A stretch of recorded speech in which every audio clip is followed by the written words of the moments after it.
دجال دجال کون ہے؟ کہاں سے آئے گا؟ کس قبیلے سے ہوگا؟ اور اس کی نشانی علامات کیا ہوں گی؟ رسول اللہ صلی اللہ علیہ وسلم نے جو دجال کے متعلق جو علامات بتائیں، جو اس کی نشانیاں بتائیں، وہ آپ کی پیش خدمت ہے۔ دجال یہودیوں کی نسل سے ہوگا، جس کا قد ٹھگنا چھوٹے قد کا اور دونوں پاؤں اس کے ٹیڑھے ہوں گے، جسم پر بالوں کی بھرمار ہوگی، رنگ سرخ یا گندمی ہوگا، سر کے بال حبشوں کی طرح ہوں گے، ناک چونچ کی طرح ہوگی، بائیں آنکھ سے کانا ہوگا، دائیں آنکھ میں انگور کے بقدر ناخنا ہوگا، اس کے ماتھے پر کاف، الف، فا اور را لکھا ہوگا، جس کا مطلب ہے کافر، جسے ہر مسلمان بآسانی پڑھ سکے گا۔ اس کی آنکھ سوئی ہوگی مگر دل جاگتا رہے گا۔ شروع میں وہ ایمان و اصلاح کا دعویٰ لے کر اٹھے گا، لیکن جیسے ہی تھوڑے بہت متبعین میسر ہوں گے تو وہ نبوت اور پھر خدائی کا دعویٰ کرے گا۔ اس کی سواری بھی اتنی بڑی ہوگی کہ اس کے دونوں کانوں کے درمیانی فاصلہ ہی 40 گز کا ہوگا۔ ایک قدم تا حد نگاہ مسافت کو طے کر لے گا۔ دجال پکا جھوٹا اور اعلیٰ درجے کا شعبدہ باز ہوگا۔ اس کے پاس غلوں کے ڈھیر اور پانی کی نہریں ہوں گی۔ زمین میں مدفون تمام خزانے باہر نکل کر شہد کی مکھیوں کی مانند اس کے ساتھ ہو لیں گے۔ جب قبیلہ اس کی خدائی پر ایمان لائے گا، دجال اس پر بارش برسا دے گا، جس کی وجہ سے کھانے پینے کی چیزیں ابل پڑیں گی، درختوں پر پھل آ جائیں گے۔ کچھ لوگوں سے آ کر کہے گا، اگر میں تمہارے ماں باپوں کو زندہ کر دوں تو کیا تم میری خدائی کا اقرار کرو گے؟ لوگ اس بات میں جواب دیں گے، اب دجال کے شیطان اور اس کے چیلے ان لوگوں کے ماں باپوں کی شکل میں نمودار ہوں گے۔ نتیجتاً بہت سے افراد ایمان سے ہاتھ دھو بیٹھیں گے۔ اس کی رفتار آندھیوں سے زیادہ تیز اور بالوں کی طرح رواں ہوگی۔ وہ کرشموں اور شعبدہ بازیوں کو لے کر دنیا کے ہر چپا چپا کو روندے گا۔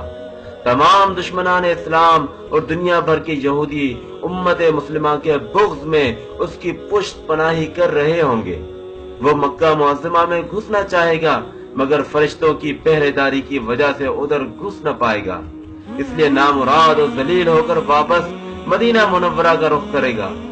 اس وقت مدینہ منورہ کے 7 دروازے ہوں گے اور ہر دروازے پر فرشتوں کا پہرا ہوگا، لہذا یہاں بھی منہ کی کھانی پڑے گی۔ انہی دنوں مدینہ منورہ میں 3 مرتبہ زلزلہ آئے گا، جس سے گھبرا کر بہت سارے بے دین اور کمزور ایمان والے لوگ شہر سے نکل کر بھاگ نکلیں گے۔ باہر نکلتے ہی دجال انہیں لقمہ تر کی طرح نگل لے گا۔ آخر ایک بزرگ اس سے بحث و مناظرہ کے لیے نکلیں گے اور خاص اس کے لشکر میں پہنچ کر اس کی بابت دریافت کریں گے۔ لوگوں کو اس کی باتیں شاق گزریں گی، لہذا اس کے قتل کا فیصلہ کر دیں گے، مگر چند افراد آڑے آ کر یہ کہہ کر روک دیں گے کہ یہ ہمارے خدا یعنی دجال کی اجازت کے بغیر اس کو قتل نہیں کیا جا سکتا۔ چنانچہ اس بزرگ کو دجال کی دربار میں حاضر کیا جائے گا، جہاں پہنچ کر یہ بزرگ چلا اٹھے گا کہ میں نے پہچان لیا کہ تو ہی دجال ملعون ہے، اور رسول اللہ صلی اللہ علیہ وسلم نے ہمیں تیرے ہی خروج کی خبر دی تھی۔ دجال اس خبر کو سنتے ہی آپے سے باہر ہو جائے گا اور اس کو قتل کرنے کا فیصلہ کر دے گا۔ درباری فوراً اس کے 2 ٹکڑے کر دیں گے۔ دجال اپنے حواریوں سے کہے گا کہ اب اگر میں اس کو دوبارہ زندہ کر دوں تو کیا تم کو میری خدائی کا پختہ یقین ہو جائے گا؟ یہ دجالی گروپ کہے گا کہ ہم تو پہلے ہی آپ کو خدا مانتے ہوئے آ رہے ہیں، البتہ اس معجزے سے ہمارے یقین سے اور اضافہ ہو جائے گا۔ دجال اس بزرگ کے 2 ٹکڑوں کو اکٹھا کر کے زندہ کرنے کی کوشش کرے گا۔ ادھر وہ بزرگ بوجہ حکم الہی کھڑے ہو جائیں گے اور کہیں گے، اب تو مجھے اور زیادہ یقین آ گیا کہ تو ہی دجال ملعون ہے، اور وہ جھنجلا کر دوبارہ انہیں ذبح کرنے کا چاہے گا، لیکن اب اس کی قدرت سلب کر لی جائے گی۔ دجال شرمندہ ہو کر انہیں اپنی جہنم میں جھونک دے گا، لیکن یہ آگ ان کے لیے ٹھنڈی اور گلزار بن جائے گی۔ اس کے بعد وہ شام کا رخ کرے گا، لیکن دمشق پہنچنے سے پہلے ہی حضرت مہدی علیہ السلام وہاں پہنچ چکے ہوں گے۔ دجال دنیا میں صرف 40 دن رہے گا۔ اس کا پہلا دن 1 سال کے برابر، دوسرا دن 1 مہینے کے برابر، اور تیسرا دن 1 ہفتے کے برابر ہوگا، جبکہ باقی 37 دن عام معمول کے مطابق ہوں گے۔ امام مہدی علیہ السلام دمشق پہنچتے ہی زور و شور سے جنگ کی تیاری شروع کر دیں گے، لیکن صورتحال بظاہر دجال کے حق میں ہوگی، کیونکہ وہ اپنی مادی و افرادی طاقت کے بل پر پوری دنیا میں دھاک بٹھا چکا ہوگا۔ اس لیے عسکری طاقت کے اعتبار سے اس کو شکست بظاہر مشکل ہوگی، مگر اللہ کی تائید اور نصرت کا سب کو یقین ہوگا۔ حضرت مہدی علیہ السلام اور تمام مسلمان اسی امید کے ساتھ دمشق میں دجال کے ساتھ جنگ کی تیاریوں میں ہوں گے کہ تمام مسلمان نمازوں کی ادائیگی دمشق کی قدیم شرح آفاق مسجد میں جامع اموی میں ادا کرتے ہوں گے۔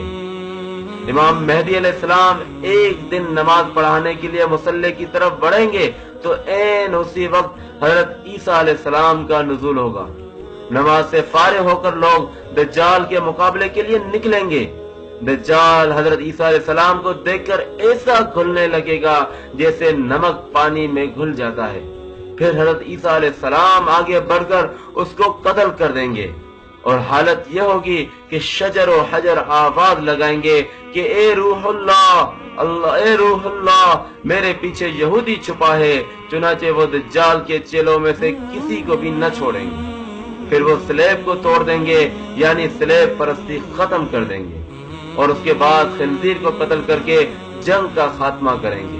اس کے بعد مال و دولت کی ایسی فراوانی ہوگی کہ اسے کوئی قبول ہی نہ کرے گا، اور لوگ ایسے دیندار ہو جائیں گے کہ ان کے نزدیک ایک سجدہ دنیا وما فیہا اور دنیا کی تمام چیزوں سے بہتر ہوگا۔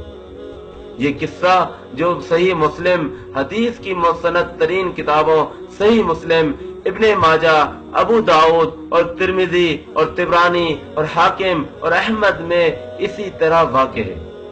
یاد رہے کہ فتنہ دجال سے آگاہی تمام انبیاء السلام کی سنت ہے، جبکہ یہ آج سنت مٹتی جا رہی ہے اور لوگ دین سے دوری اپناتے جا رہے ہیں، اور ایسے میں دجالی فتنوں کی طرف بڑھتے جا رہے ہیں۔ تو ایسے میں آپ کی یہ بھی ذمہ داری بنتی ہے کہ اس پیغام کو، اس حدیث کے پیغام کو نبی کریم صلی اللہ علیہ وسلم کی جانب سے جو شیطان دجال کے متعلق جو علامات نشانیاں بتائی گئی تھی، ان کو آگے پھیلانا، آگے لوگوں تک پہنچانا آپ کی ذمہ داری بنتی ہے۔ آخر میں آپ سے بس یہی گزارش ہے کہ ایک مرتبہ، کم از کم ایک مرتبہ اس ویڈیو کو شیئر کر کے اس اپنے فریضے اور ذمہ داری کو پوری کر دیں۔